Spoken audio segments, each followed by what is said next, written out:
Salam sepak bola, salam sehat, salam sejahtera, dan juga salam hormat saya kepada teman-teman netizen atau warganet yang merupakan viewers, subscribers, and also supporters of channel YouTube Bola Bung Binder. Terima kasih banyak kepada teman-teman yang mendukung kemajuan dari channel YouTube Triple B, karena hingga hari ini jumlah subscribers telah melewati 430.000. Luar biasa dukungan yang teman-teman berikan, dan saya harapkan dukungan dari teman-teman akan tetap konsisten. Dan seperti biasa, saya akan selalu memberikan analisa secara logis dan tentunya fair. Anyway, in this new content teman-teman, saya ingin memberikan analisa dari pertandingan Timnas Indonesia U19 lawan Timnas Venezuela U20 di pertandingan pertama mereka di Tulan turnamen yang berlangsung di Prancis, yang berakhir untuk kemenangan Venezuela dengan skor 1-0. Kita jangan dulu berbicara soal permainan cantik. Kita fokus dulu pada permainan yang rapi. Permainan yang rapi itu seperti apa? Passing-passingnya itu harus akurat. Kemudian dalam urusan membangun transisi positif juga harus cepat. Bagaimana membangun transisi positif yang cepat? Ya tadi, passing-passingnya itu harus akurat. Bagaimana bisa melakukan pressing? Ya caranya adalah agar bisa merebut bola dari kaki para pemain tim lawan tanpa melakukan pelanggaran. Cara lainnya seperti apa? Ya menutup ruang gerak. Tapi juga jangan melakukan pelanggaran. Nah, jika hal-hal ini bisa dilakukan oleh para pemain muda kita, ya saya pikir tim ini nanti akan menjadi tim yang solid. Memang perjalanan juga tidak akan mudah, karena kita tahu bahwa ini adalah tim nasional U19 yang belum lama akan dibentuk. Jadi kita juga harus ingat teman-teman, ini bukan tim nasional U19 yang sebelumnya pernah menjalani pemusatan latihan di Kroasia dan juga di Spanyol bersama Coach Sintayong. Ini timnas U19 yang belum lama dibentuk. Yang sebelumnya kita tahu pemusatan latihan di Korea kan. So this is a new team. Maka itu wajar kalau kita nonton pertandingan mereka kerjasamanya belum rapi. Tapi justru saya melihat di pertandingan lawan Venezuela meskipun kalah, ya saya gak lihat banyak kesalahan sih dari para pemain kita. Cuma masalahnya satu, ketika ingin coba membangun transisi positif yang cepat. Itu yang saya melihat masalahnya. Tapi dalam urusan bertahan sebetulnya kita cukup baik. Kita menyulitkan juga para pemain Venezuela untuk menciptakan banyak peluang yang berbahaya. Ya walaupun mereka akhirnya bisa mencetak gol, tapi kan juga dengan bersusah payah. Dan kita juga punya penjaga gawang yang bagus tuh. Supriyadi bagus nih penjaga gawang loh. Dia tidak terlihat panik, dia tidak terlihat kesulitan untuk mencari posisi yang pas agar dia bisa mencegah para pemain dari Venezuela itu mencetak gol. Dan yang uniknya kan untuk turnamen ini yang mendampingi timnas U19 bukan Coach Sintayong ya, karena memang kan dia sekarang ini lagi fokus bersama timnas senior karena segera nanti akan bermain di beberapa pertandingan kualifikasi Piala Asia, dan sebelumnya kita tahu di pertandingan persahabatan lawan tim nasional Bangladesh. Jadi untuk turnamen ini yang mendampingi timnas U19 adalah Coach Bima Sakti dan asisten pelatih atau salah satu asisten pelatih dari Coach Sintayong, yakni Coach Zenan Radoncic. Nah ini yang menarik. Jadi dua sosok inilah yang diberikan tugas untuk bisa merapikan permainan dari Timnas Indonesia U19, dan yang paling penting agar para pemain ini punya mental bertanding yang kuat. Nah maka itu, ini bagus sekali bisa ikut serta di Tulan turnamen. Karena di turnamen ini, tim-tim yang ikut serta juga sangat serius teman-teman. Seperti Timnas Venezuela U20, bahkan mereka memanggil semua pemain mereka yang bermain di Eropa. Yang mencetak gol saja tuh Perez ya, Daniel Perez ya kalau nggak salah namanya. Dia bermain di Eropa loh, bukan bermain di Venezuela. Which means apa? Semua tim yang ikut serta ini serius. Ya kan, sama juga dengan timnas kita. Walaupun ya ini seperti turnamen persahabatan aja, ya tapi tetap serius. Dan terlihat juga kan dalam permainan ngotot banget para pemain dari timnas kita. Saya ingin dulu membahas dan memberikan informasi kepada teman-teman dari starting lineup. Karena teman-teman juga perlu paham pemain-pemain mana saja yang diturunkan tadi kan.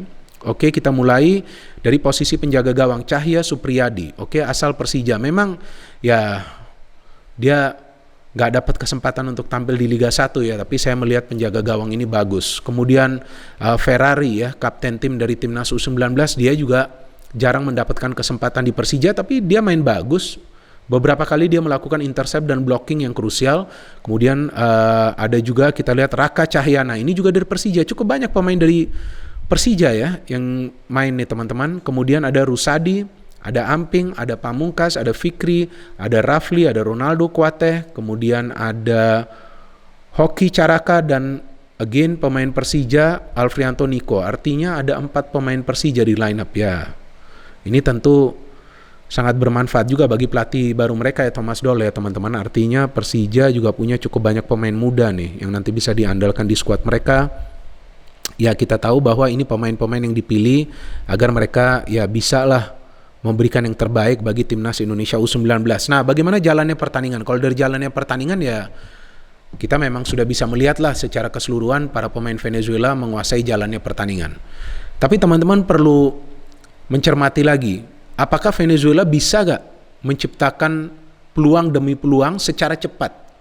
Artinya begini, memang Venezuela itu menguasai jalannya pertandingan, tapi tidak mudah juga bagi mereka untuk menciptakan peluang. Cara permainan dari Venezuela itu seperti apa?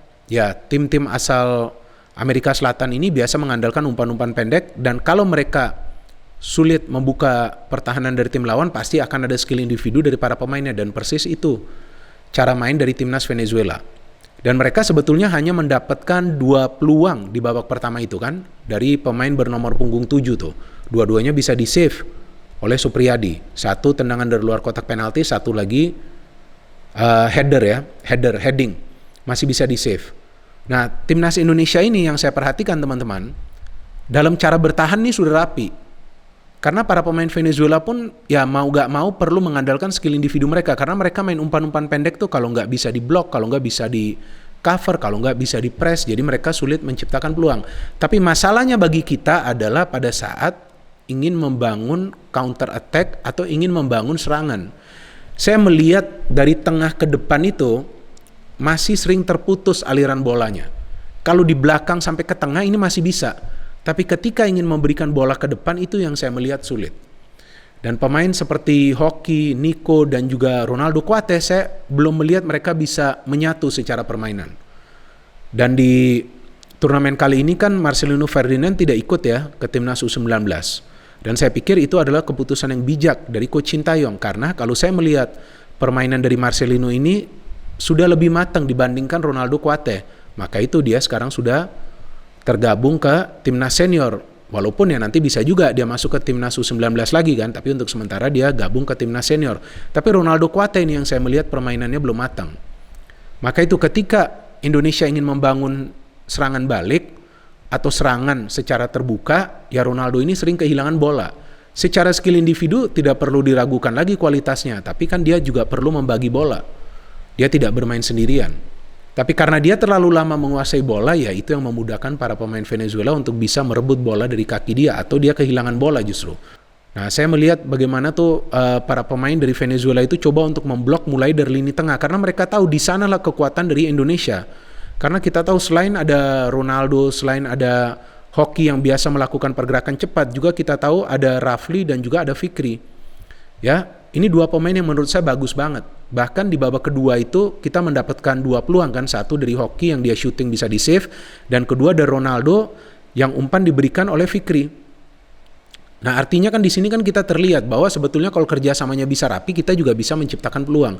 Kalau dari babak pertama yang saya melihat cuma crossing aja itu dari Raka ya, yang coba dia untuk memberikan crossing tapi bisa di intercept oleh penjaga gawang dari Venezuela. Jadi masalah kita di pertandingan tadi adalah dalam urusan membangun serangan. Dalam defense sebetulnya kita masih bisa mengantisipasi serangan-serangan dari para pemain Venezuela.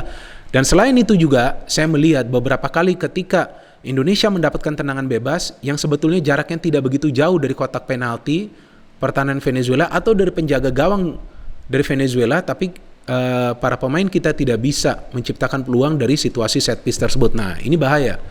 Ini menurut saya salah satu PR yang perlu segera dibenahi.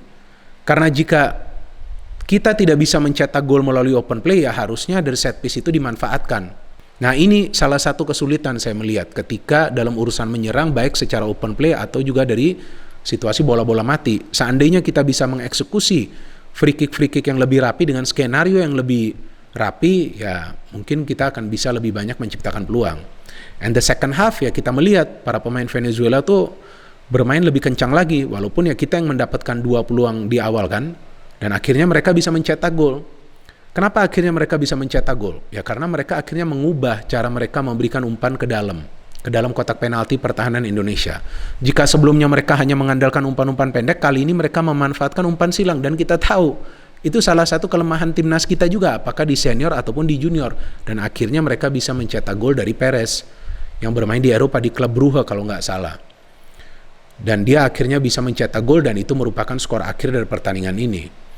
Ya, kalau saya melihat secara keseluruhan sebetulnya permainan dari timnas Indonesia U19 nggak buruk sih. Jarang sekali para pemain itu panik, jarang sekali melakukan kesalahan di pertahanan, tapi dalam urusan kerjasama ya ini yang menurut saya belum rapi. Artinya ya di next match and third match ya para pemain dari timnas bagus juga jika mereka bisa merapikan kerjasama mereka. Kalau nggak bisa kerjasama ya jangan mimpi juga untuk bisa meraih kemenangan. Yang penting itu kerjasama. Mau ada pemain sehebat apapun ya, let's say Ronaldo, Messi, Mbappe, Benzema, Salah, siapalah. Kalau nggak ada kerjasama yang baik dengan rekan-rekan yang lain ya mana bisa main sendirian kan. Nah ini yang menjadi persoalan yang juga sering kita lihat di level senior, apalagi kalau timnas senior itu lawan tim nasional yang kuat kan. Nah kalau dari segi mental menurut saya para pemain kita yang timnas U19 nih bagus juga loh. Saya nggak lihat mereka khawatir atau takut ketika ada pemain Venezuela yang melakukan gerakan individu, juga masih bisa mereka blok. Saya melihat Ferrari bagus permainannya meskipun dia sedikit terlambat untuk melompat ketika gol itu terjadi. Dan Supriyadi, what a goalkeeper. Kita punya penjaga gawang yang bagus ya teman-teman ya. Itu yang dia one on one tuh dengan pemain bernomor punggung 21, masih bisa dia save dengan kakinya.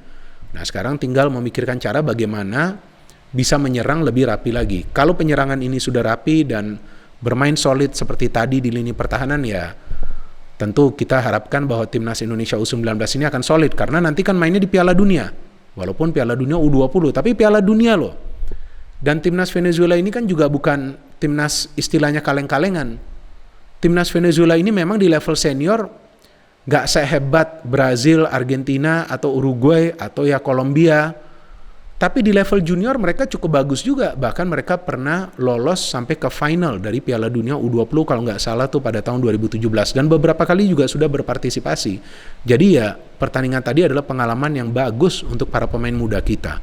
Dan saya pikir ada baiknya juga timnas Indonesia U19 setelah turnamen ini juga ya cari uji coba atau kesempatan uji coba lawan tim-tim nasional yang jangan saja berasal dari kawasan Asia. Coba cari lagi nanti dari Eropa.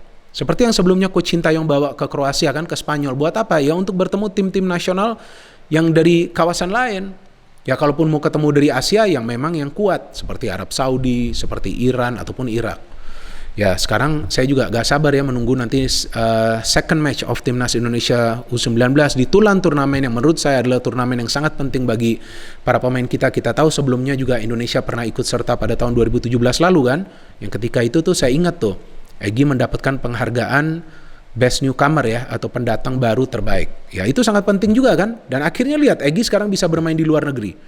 Nah ini kesempatan yang baik bagi para pemain kita ya. Kita tunggu nanti second match. Kita tetap support timnas U19, apalagi timnas U19 ini tahun depan akan bermain di Piala Dunia teman-teman, dan akan diselenggarakan di Indonesia. No hate, only football. Salam sepak bola.